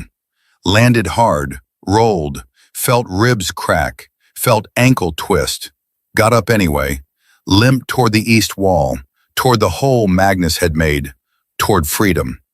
Behind her, the Scorpion's voice. Kill her! Kill the American! Fighters poured from buildings, too many to count, too many to fight. Raven ran. Not graceful, not fast, but forward, always forward. Bullets tore the air. Impacted stone chased her across open ground. 50 meters to the wall. 40, 30. Round caught her shoulder. Spun her. She stumbled, fell, got up. 20 meters. The Scorpion appeared in the second-story window, raised a rifle, drew bead on Raven's back. 10 meters. On the ridge, Keller saw the shot developing. 900 meters, uphill, crosswind, target partially obscured. Impossible shot, but Raven had taught him that impossible was just another word for difficult. He centered crosshairs on the Scorpion's head, remembered the corridor, capability trumping size. Breathed out, fired. The round traveled 900 meters in 1.2 seconds, passed 3 inches from Raven's head, entered the Scorpion's left eye, exited the back of his skull, taking brain matter with it. The Scorpion fell. Raven dove through the wall breach as the compound erupted in confused gunfire. Hollister grabbed her on the other side. Can you run? Can I breathe? Then run. They ran. Mercer in front, Magnus providing covering fire, Keller dropping targets from the ridge, Hollister half-carrying Raven when her ankle gave out. Behind them, chaos. Leaderless fighters shooting at shadows. The compound collapsing into itself. Ahead, helicopter sound. Extraction bird inbound. They reached the pickup point at 15:58, 2 minutes before abort window. The Black Hawk descended through dust and noise and salvation. They loaded Mercer first, then Raven, then Magnus, Hollister last. As the helicopter lifted, Raven looked back. The compound burned, Magnus's delayed charges detonating, erasing evidence, turning the Scorpion's fortress into tomb. She closed her eyes, thought about Ember, Wyatt, home, thought about Flint, about 18 months of carrying guilt, about hesitation. She hadn't frozen this time. This time, she'd fought, and everyone came home. The Black Hawk crossed into international airspace at 16:23 hours. Raven sat strapped into the jump seat, shoulder bandaged with field dressing that was already seeping red through white gauze, ribs taped tight enough to make breathing an exercise in controlled agony, ankles swollen to twice its normal size. The medic, some kid who looked too young to shave, much less treat combat wounds, kept trying to start an IV line. Raven kept waving him off. "Ma'am, you've lost blood. You need fluids." "I need to stay conscious." "Commander, you're going into shock." "Then I'll go into shock on my terms." She stared out the window at Syrian terrain falling away below. Somewhere in those mountains, the Scorpion's compound was burning. Somewhere in that fire, a monster had become ash. Somewhere in the chaos she'd left behind, 70 fighters were trying to understand how 4 Americans had walked into their fortress and walked out alive. Let them wonder, let them fear, let them understand that underestimation carried consequences measured in body bags in burning buildings. Dr. Sloan Mercer sat across the cabin, wrapped in thermal blanket, drinking water like she'd been crossing deserts. The bruises on her face had darkened to purple-black. Her wrists showed restraint marks, but her eyes were clear, focused, alive. She caught Raven watching, nodded once. Military acknowledgement between warriors who'd seen hell and refused to stay. No words needed. The message lived in the silence between them. Magnus cleaned his rifle with movements so automatic they'd become meditation. He hadn't spoken since extraction, just sat there processing what they'd done, what they'd survived. The mathematical impossibility of 4 operators against 70 fighters, ending with 4 operators flying home. Keller stared at his hands like they belonged to someone else.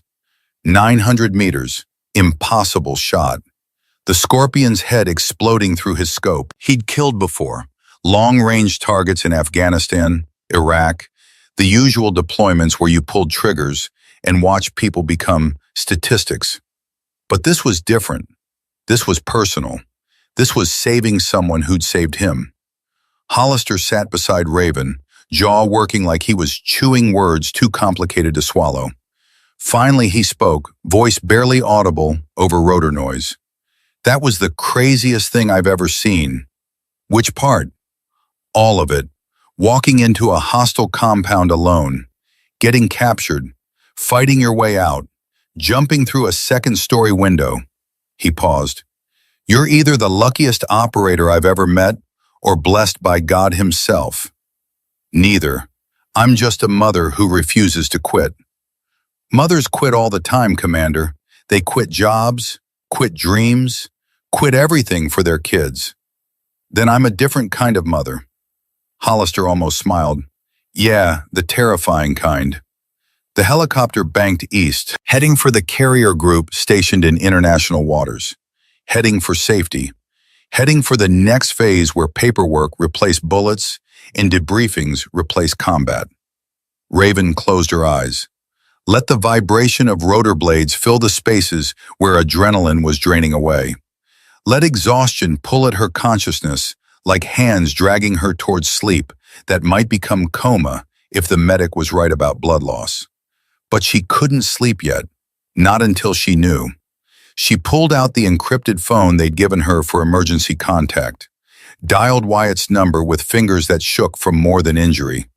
3 rings, 4, 5, then, "Raven?"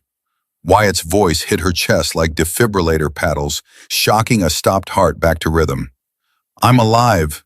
I'm coming home." Silence. Then sounds that might have been crying or laughing, or both mixed together into the noise people make when relief collides with fear and creates something without name. I saw the news, the compound, the explosions. They said there were casualties but wouldn't confirm who. Not me, not my team. We got her out. Jesus Christ, Raven. I know. When are you home? 72 hours, maybe less. I need medical clearance first. How bad are you hurt? Not bad enough to matter. That's not an answer. It's the only one I have right now. She heard movement, Ember making sounds in the background, 6 months old and already loud enough to make her presence known from 5,000 miles away. She kept watching the door all day, Wyatt said, looking for you. Let me hear her. She can't understand you on the phone.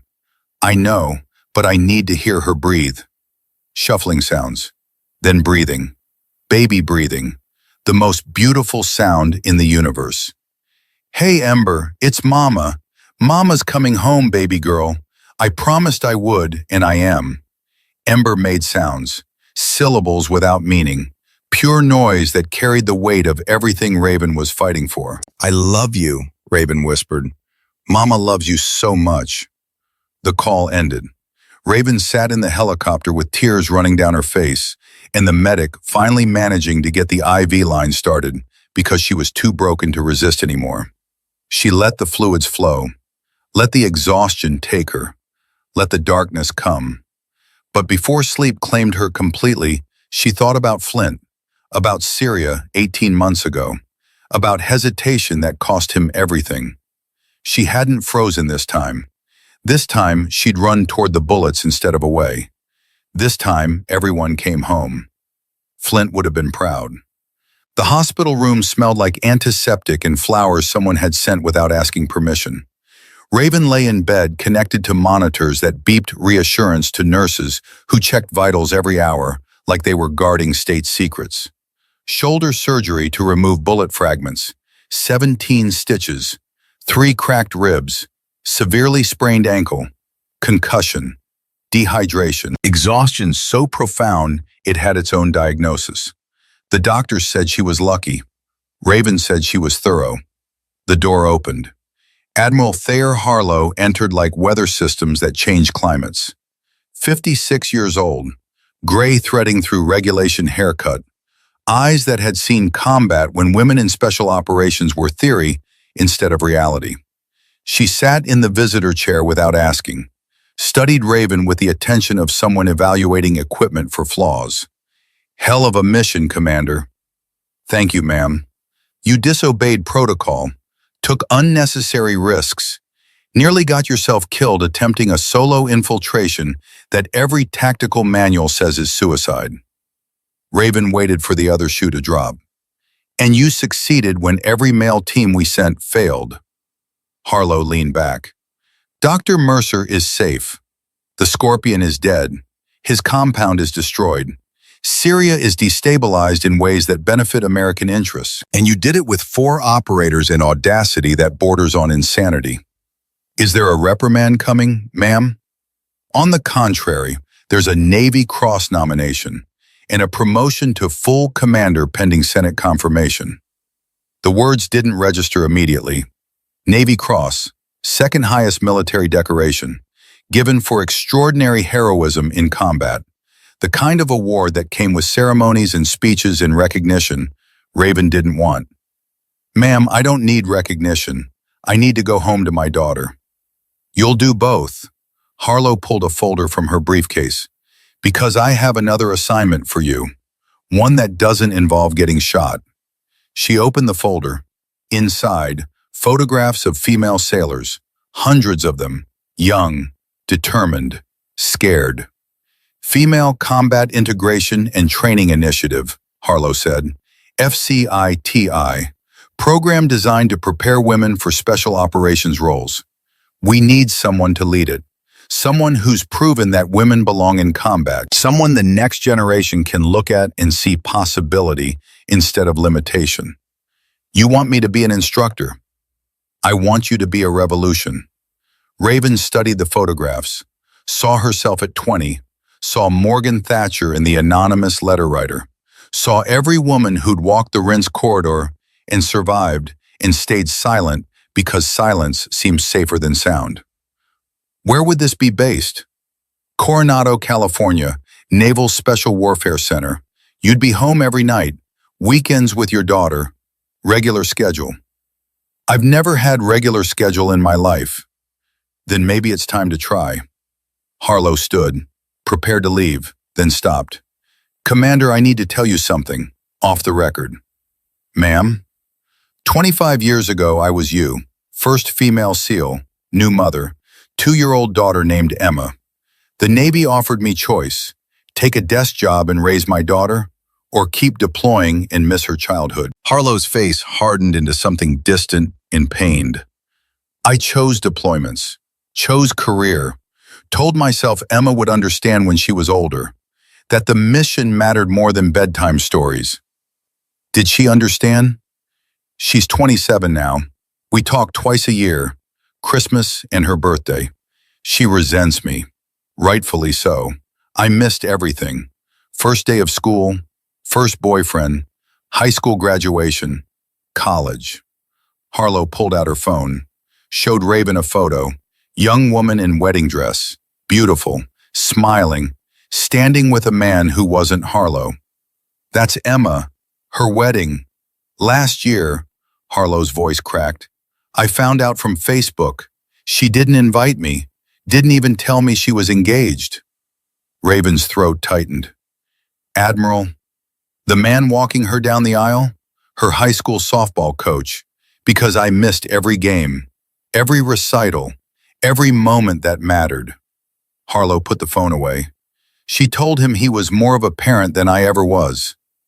Silence. So when I tell you to go home every night, Harlow continued, I'm not giving advice. I'm begging you not to become me. Not to look at photos of your daughter's wedding on social media because you weren't important enough to get an invitation. Admiral Harlow met Raven's eyes. I sacrificed my daughter for my career, and I've spent every day since wondering if it was worth it. Don't make my mistake. Take this job. Go home every night. Be there for Ember's firsts, because they don't repeat. They don't wait. They happen once, and if you miss them, they're gone forever. She walked to the door, paused. You have 72 hours to decide. After that, I offer the position to someone else. The door closed. Raven lay in the hospital bed thinking about choices and consequences and the mathematics of motherhood, where every decision carried weight impossible to measure until years later when damage was already done. Wyatt met her at Norfolk Naval Station with Ember strapped to his chest in one of those tactical baby carriers that let fathers pretend they were operators while doing grocery shopping. Raven's shoulder was still bandaged, ribs still taped, ankle wrapped tight enough to support weight, but not sprinting. She walked off the transport aircraft looking like she'd been through a war, which she had. Ember saw her first. 6 months old and already capable of recognition that transcended distance. The baby's face lit up with something that might have been joy or relief, or simply understanding that Mama was finally home. Mama, Mama, Mama. The word Raven had missed, the first word, repeated now like incantation, like prayer, like the only word that mattered. Wyatt unstrapped Ember, handed her over. Raven took her daughter carefully, conscious of injuries that made holding 20 pounds of squirming baby girl an exercise in controlled pain. But pain didn't matter. Nothing mattered Ember's weight against her chest. Ember's hands grabbing her face. Ember's voice saying, Mama, over and over, like she was making up for lost time. Raven buried her face in her daughter's hair and cried.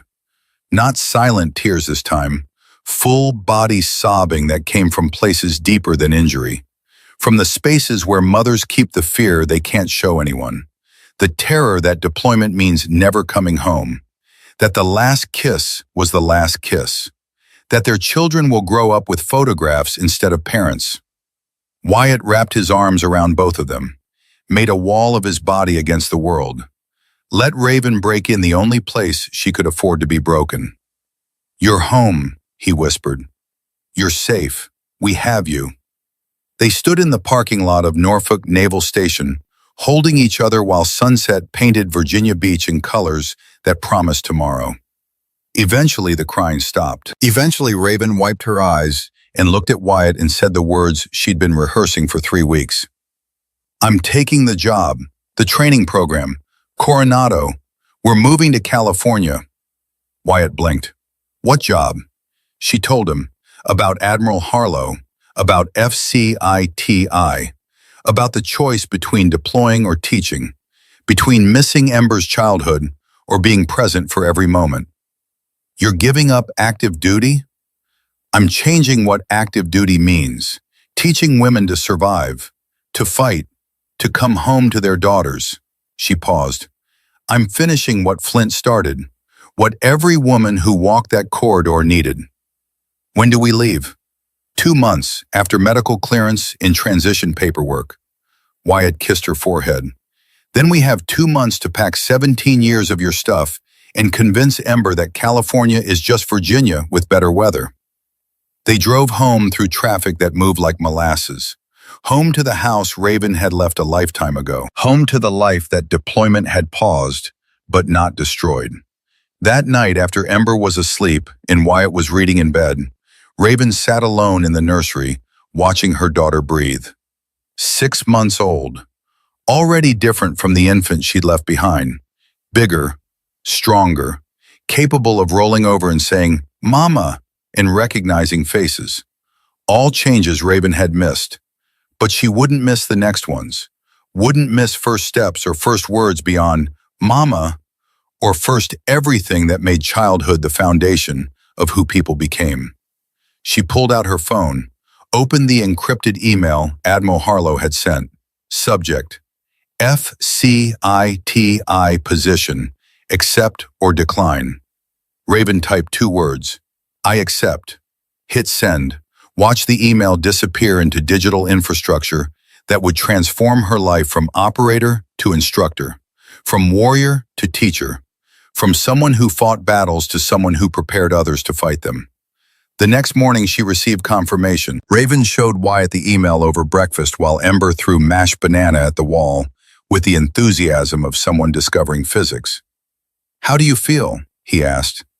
"Terrified, excited, like I'm stepping off a cliff without knowing if there's ground below." "There's ground. I'll make sure of it." "How?" "By being here, by raising our daughter, by building the life you're fighting for." He grabbed her hand across the table. "You go change the world. I'll keep the home fires burning." "That's a lot of responsibility." "So is what you're doing. We'll manage." They managed. The first day of FCIT, I brought 200 women to Coronado, ages 22 to 35.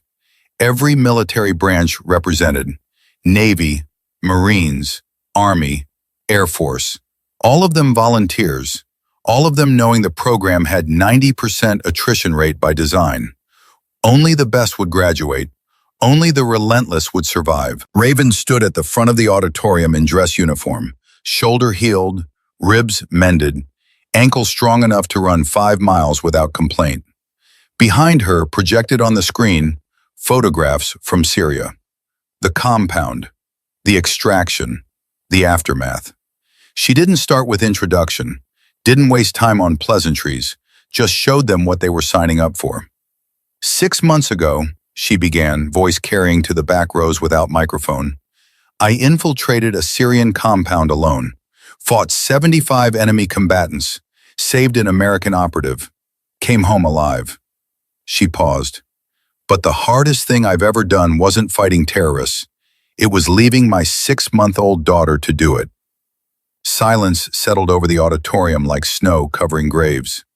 You're here because you want to prove women belong in special operations. I'm here to tell you something different. You don't need to prove anything. You need to be ready. Because the enemy won't care about your gender. They'll care about killing you. And if you're not prepared, they will. She advanced the slide. New image, the rinse corridor at Iron Gate.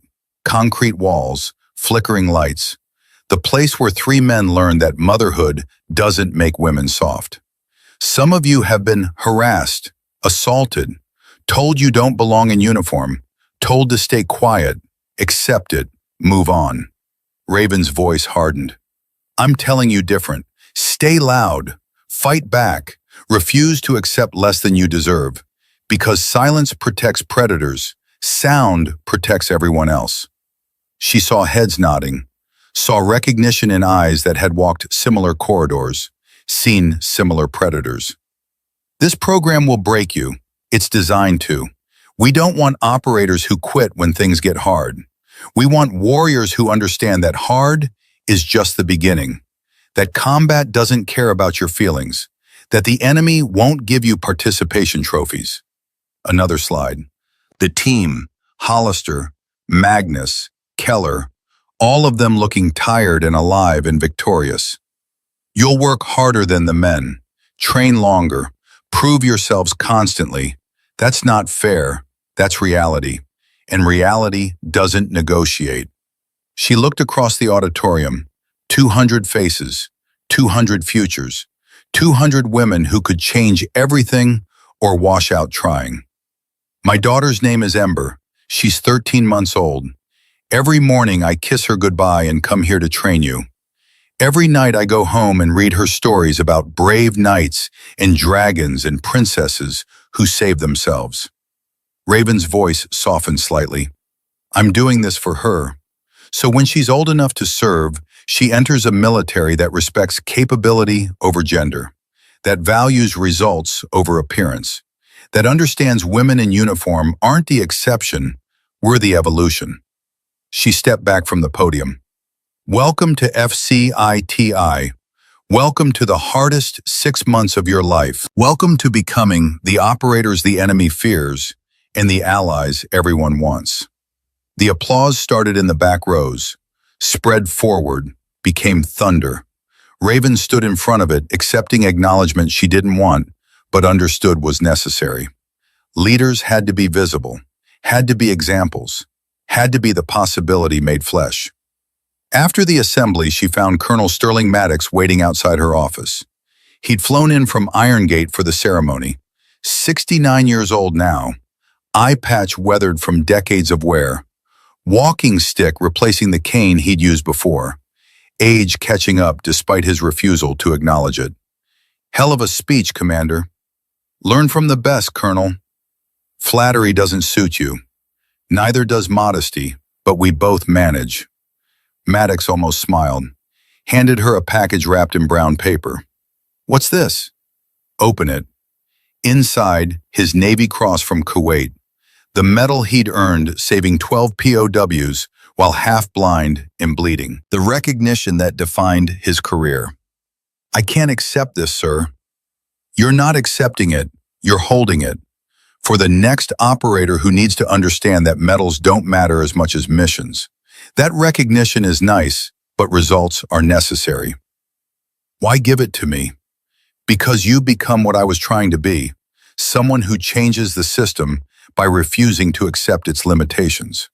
He paused. Also because I'm retiring next month. 70 years old is too old for active duty, even for stubborn bastards like me. Raven felt something crack in her chest. You're leaving? I'm moving to the next phase, consultant work, speaking engagements, maybe writing a book about women in combat and the idiots who doubted them. You're going to write a book? Someone should. Might as well be me. They stood in the California sunshine making small talk that meant everything.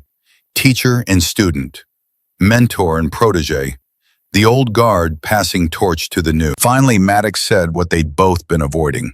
You did good, Blackwood. Better than good.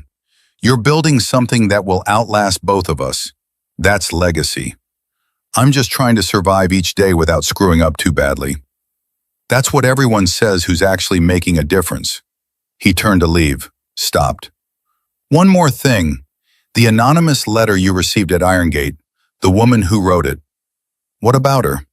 She came forward, filed formal complaint, named her attackers, started an investigation that's currently dismantling an entire network of predators who thought corridors belonged to them.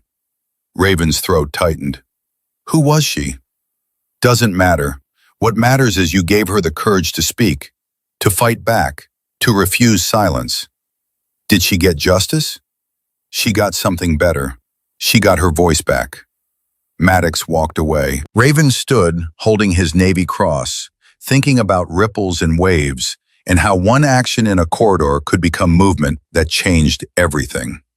The first graduation ceremony brought families from across the country.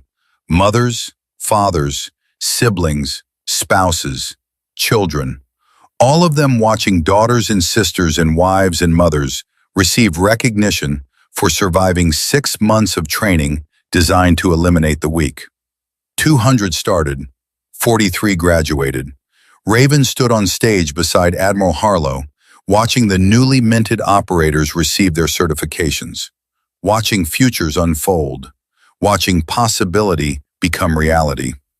Lieutenant Sawyer Thatcher graduated top of class, Morgan's younger sister. The woman who joined because someone showed her strength looked different than she'd been taught. Petty Officer Reese Maddox graduated third, Sterling Maddox's granddaughter. 24 years old and proving bloodlines carried more than names. Chief Warrant Officer India Garrison graduated seventh. Flint's younger sister, 28, fierce, fighting for the brother who died believing women like her would change everything. One by one they crossed the stage. One by one they shook Raven's hand. One by one they became the answer to every man who'd ever said women didn't belong. After the ceremony, Raven found Admiral Harlow standing alone watching the celebration. "You did it," Harlow said. "Built something that matters. We did it. This was your vision. Vision is easy. Execution is hard. You executed." They stood in comfortable silence watching families celebrate, watching the future take shape. "How's Emma?" Raven asked. Harlow's face shifted. Something that might have been pain or hope or both. "We talked last month. First real conversation in years. She told me she's pregnant. I'm going to be a grandmother." "That's wonderful." She asked if I wanted to be involved, if I'd missed enough, or if there was room for me in her life. "What did you say?" "I said I'd missed enough for 10 lifetimes, that I wanted every moment I could get, that I was sorry for choosing career over family, and understood if she couldn't forgive me." "Did she?" "She's thinking about it, which is more than I deserve." Harlow turned to Raven. "Don't make my mistakes, Commander. You have something I didn't. Balance. The ability to be both warrior and mother. Don't sacrifice one for the other." "I'm trying." "Try harder, because Ember won't be young forever, and the moments you miss don't come back." She walked away, left Raven thinking about time and choices, and the impossible mathematics of being everything to everyone. That night, Raven came home to find Wyatt and Ember in the backyard. Ember was walking now, 19 months old and mobile, toddling around with the confidence of someone who'd figured out bipedal locomotion and decided it was superior to crawling. "Mama!" Ember ran toward her on unsteady legs. Raven caught her, lifted her, spun her around while Ember shrieked with laughter that made everything else disappear. "How was graduation?" Wyatt asked. "Perfect. 43 new operators, 43 women who'll change the system. And you?" "I'm tired, proud, worried I'm missing too much of Ember's life despite being home every night." "You're not missing anything that matters." "How do you know?" "Because you're here, present, engaged. You read her stories every night. You take her to the park on weekends. You're building memories she'll carry forever." He paused. "That's not missing. That's showing up." Raven buried her face in Ember's hair, breathed in the smell of baby shampoo and innocence, and everything worth protecting. "I love you both so much." "We know," Wyatt said. "Now come inside, dinner's ready." And by dinner I mean macaroni and cheese because Ember refuses to eat anything else. They went inside. ate macaroni and cheese, gave Ember a bath, read stories about dragons and princesses and brave knights, put her to bed, lived the life Raven was fighting to protect, the life that made everything else worthwhile. The recruiter's office in Virginia Beach hadn't changed much in 17 years. Same government-issue furniture, same posters showing diverse sailors doing heroic things, same smell of floor polish and possibility. Ember Blackwood sat across from the recruiter, 17 years old, high school diploma fresh, eyes carrying determination that genetics had provided and upbringing had refined. "Any family in service?" the recruiter asked. "My mother, Rear Admiral Raven Blackwood." The recruiter's hand froze mid-keystroke. "The Raven Blackwood? Operation Shadowfall? The Corridor Protocol? Commander of FCITI?" "Yes, sir. Your mother is a legend." "I know." "So why are you here? You could coast on her reputation. Get assignments anywhere you want." Ember leaned forward. "I'm here because my mother taught me that reputation is inheritance. Legacy is what you build yourself. I don't want to coast. I want to earn it." The recruiter studied her face, saw Raven's eyes, Wyatt's jawline, something entirely her own in the expression. "What do you want to do in the Navy?" "I want to be a SEAL, like my mother, like my Uncle Flint, like all the women who proved it was possible. SEAL training is brutal, 90% attrition rate. Most people quit. My mother didn't quit when terrorists captured her. She didn't quit when 3 men cornered her in a corridor. She didn't quit when everyone said women didn't belong." Ember's voice hardened. "I'm her daughter. Quitting isn't in my DNA." The recruiter smiled, pulled out enlistment paperwork. "Welcome to the United States Navy, Ember Blackwood. Let's make your mother proud." "Sir, with respect, I'm not trying to make her proud. I'm trying to honor what she built, continue what she started, prove that the next generation is stronger because of hers." She signed the paperwork, committed to a future that 17 years ago hadn't existed. That night she called home. Raven answered on the second ring. 42 years old now, Rear Admiral, 2 stars, commander of the largest female combat training operation in American military history, author of 3 books on integration and tactics. Mother. "Hey baby, what's going on?" "I enlisted." Silence crashed across the phone line. Then, "When?" "Today. I ship out to basic training in 60 days. SEAL selection after that." More silence, longer this time. "Mom, say something." Raven's voice came out choked. "I'm terrified, proud, worried you're doing this because of me instead of for yourself." "I'm doing it because of you and for myself, because you showed me what's possible, because I want to carry the torch further." "It's dangerous, Ember. People die in training. People die in combat." I know. You've told me the stories.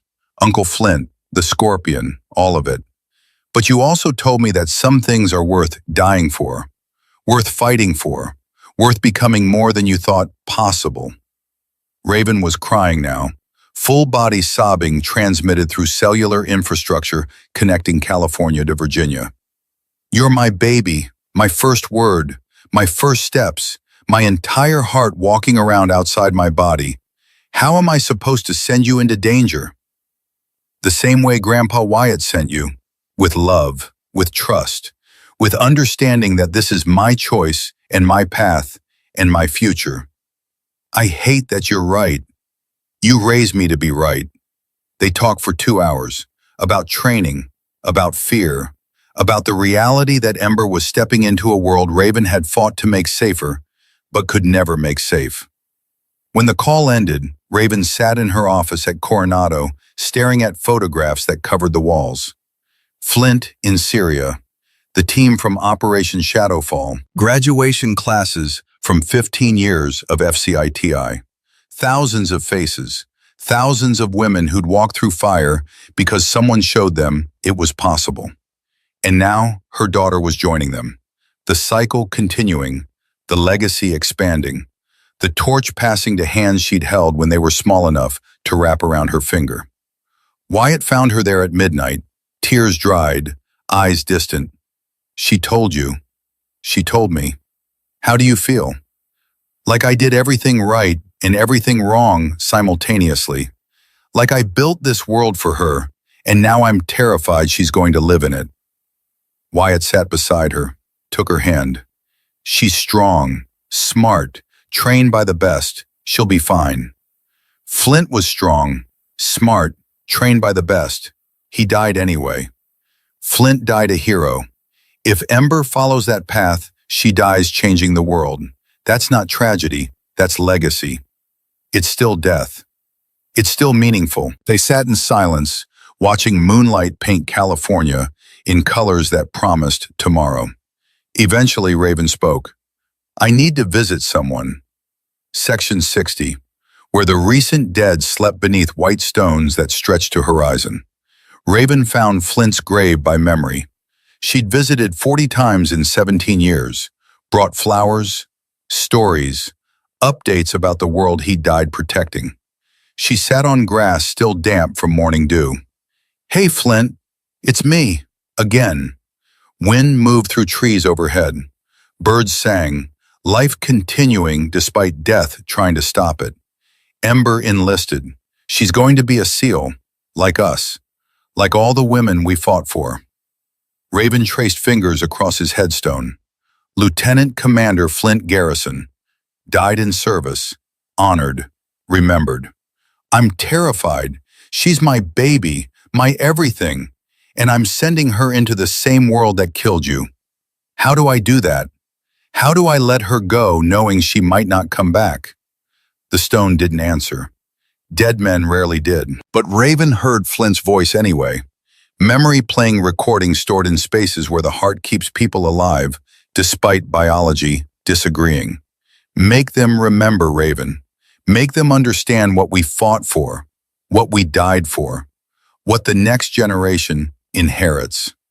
I did. I made them remember, built programs, trained thousands, changed the system, and now my daughter is walking into that system, and I can't protect her. You're not supposed to protect her. You're supposed to prepare her. There's a difference. What if preparation isn't enough? Then she'll learn to adapt. Like you did. Like I did. Like everyone who survives combat instead of becoming statistic. Raven stood, placed flowers on the grave, white roses, Flint's favorite. I miss you. Every day, every moment. You should be here. Should have met Ember. Should have seen what we built. I am here. In every woman who graduates FCITI. In every operator who refuses to quit. In your daughter who's brave enough to follow footprints we left in blood. That's not the same as alive. No, but it's the best death offers. Purpose, continuation, legacy that outlasts the body. Raven saluted the stone. Military precision, final acknowledgement. Rest easy, Flint. We've got it from here. She walked away, left the dead to their silence, returned to the living who needed her. Ember's basic training graduation brought the whole family. Raven in dress uniform, Wyatt in civilian clothes trying not to cry. Extended family, friends, the support network that made military service possible. They watched Ember march in formation with 100 other recruits, watched her salute, watched her become sailor. Afterward, during the family meet and greet, Ember approached in dress whites, looking older than 17 should allow. Hey, Mom. Hey, warrior. They hugged. Raven felt Ember's body, stronger now, trained, capable, and remembered holding her as in 20 pounds of helpless, now 130 pounds of dangerous. I'm heading to SEAL prep next week, Ember said. I know. I pulled strings, got assigned as guest instructor for your class. You're going to train me? I'm going to make sure you're ready. There's a difference. Ember smiled. That's what I hoped you'd say. They walked together through the facility, mother and daughter, Admiral and recruit, past and future. Are you scared? Raven asked. Terrified, excited, all of it. Good. Fear keeps you sharp. Overconfidence gets you killed. You sound like your stories about Uncle Flint. He taught me everything worth knowing. Now I'm teaching you. What's the most important lesson? Raven stopped, looked at her daughter. Don't freeze. When the moment comes, and it will come, don't hesitate. Act, adapt, survive. Because hesitation can cost everything. Is that what happened to Uncle Flint? That's what happened to me. I hesitated. He died. I've spent 17 years making sure no one else pays that price. Ember took her mother's hand. Then teach me not to freeze. Teach me to be the operator you wish you'd been in Syria. Teach me to make him proud. You already make him proud. You make everyone proud. Now you just need to survive long enough to matter. They resumed walking, but Raven stopped again. Wait, before you go, one more thing. She led Ember to the obstacle course. Empty now, afternoon sun beating down. Want to run it? Ember asked. One last time as civilians? You're not a civilian anymore. One last time as mother and daughter then, before I'm Recruit Blackwood and you're Admiral Blackwood. Raven looked at the course. Walls to climb, ropes to swing, obstacles designed to break the weak. Race you, she said. They ran. Raven's ankle, fully healed now, held. Her ribs didn't protest. Her shoulder remembered how to move without pain. But Ember was faster, younger, stronger. The future outpacing the past. At the finish line, Ember stood breathing hard, grinning, victorious. Raven crossed 30 seconds later. Not defeated, proud. You beat me. You taught me how. Good. Raven pulled her daughter close. That's what mothers do. Teach their daughters to surpass them, to run faster, jump higher, be more than we could be. Ember's grin faded. Tears came. I'm scared, Mom. I know. What if I'm not good enough? Then you'll fail, fall, get back up, try again. Raven held her face. Like I did, like Flint did, like everyone who ever mattered. What if I die? Silence. Then you'll die doing something that mattered, fighting for something bigger than yourself. And I'll spend the rest of my life making sure people remember why. They held each other on the obstacle course while the sun set, and the future waited, and the past released its grip. Mother and daughter, teacher and student, the cycle continuing, the legacy expanding, the future unfolding one step at a time. Raven stood backstage watching the latest class graduate. 47 women this time. The program was growing. In the audience, she spotted familiar faces. Morgan Thatcher sat in the front row, now lieutenant commander, running her own training program at Great Lakes. The bruise on her wrist had healed years ago. The voice she'd found never faded. Dr. Sloan Mercer sat beside her, now deputy director of CIA operations. She'd testified before Congress about her rescue, about what happened when you sent the right operator regardless of gender. The testimony changed policies that changed lives. And in the back row, trying to be invisible, Dane Culver, discharged from the Navy 3 years ago, honorable barely. He'd requested permission to attend, to see what he'd tried to destroy. After the ceremony, he approached Raven, older, grayer, humbled. Commander, Admiral, I wanted to say, don't. Raven's voice wasn't cruel, just final. You don't get forgiveness. You get to live with what you did, to remember it every day, to understand that moments in a corridor changed you more than they changed me. Dane nodded, started to leave. But Dane, he turned, thank you for being the lesson. Someone had to be. I'm sorry it was you. He walked away. Raven watched him go. Some stories didn't have happy endings. They just had endings. And that was enough. Lieutenant Junior Grade Ember Blackwood stood on the deck of a destroyer in the Persian Gulf, 22 years old, sealed trident gleaming on her chest, watching sunset paint water in colors that promise tomorrow. Her phone buzzed. Text from Raven. How's deployment? Same as always. Dangerous, meaningful, worth it.